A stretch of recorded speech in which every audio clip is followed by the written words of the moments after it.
Do you know many people are having trouble with connecting their car speaker LED lights to the headlight switch? Don't worry.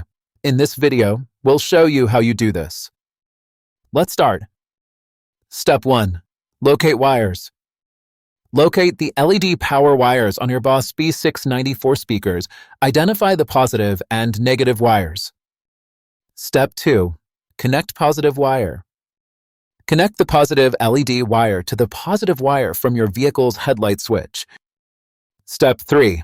Add inline fuse. Attach an inline fuse at this connection to safeguard your LEDs from overloads. Step 4. Ground the wire.